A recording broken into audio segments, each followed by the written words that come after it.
Well, the United Nations Security Council meeting, Russia and Ukraine have traded allegations on the origins of the missile that struck a children's hospital in Kyiv.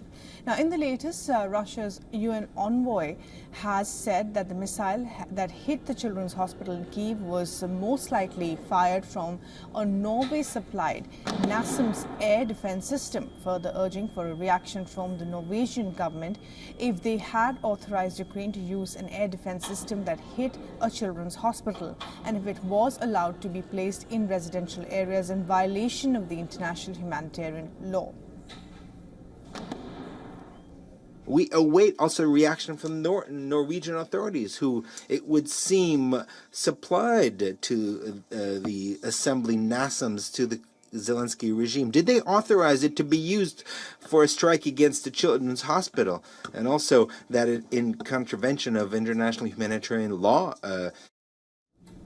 The Kremlin spokesperson also said that the missile incident was planned to be used as a background for the Ukrainian president's participation in the upcoming NATO summit.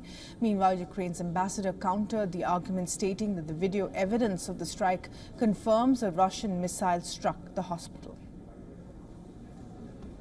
The video footage clearly testifies that the Ahmedid hospital was a deliberate target. The footage captured the moment the Kh-101 missile dives towards the hospital building. Now, during the emergency UNSC meeting, a host of other nations sided with Ukraine, further cornering Russia at the forum. US and UK slammed Russia, with the US ambassador to UN, Linda Thomas-Greenfield, saying that the attack made one thing clear, that the Russian President Vladimir Putin is not interested in peace. Listen in. Let's be clear. This brutal attack is hardly a standalone incident. In March 2022, Russian airstrikes damaged a maternity and children's hospital in Mariupol. In December 2023, a Russian missile plunged into a medical facility in Dnipro. France's representatives also called it a further entry in a list of war crimes committed by Russia and Ukraine. China also expressed concern over the strikes but did not directly denounce Moscow. We earlier spoke to Glenn Deason, professor of international relations at the University of Southeastern in Norway, for his views. Listen in. There's a very thick fog of war, and there's three parties to this conflict: Russia, Ukraine, and NATO. And they will all, and every time something like this happens, they will always spin the story to their own advantage. What you really need in a case like this is an investigation, because it could either be a Russian missile or a NATO interceptive missile. No independent investigation.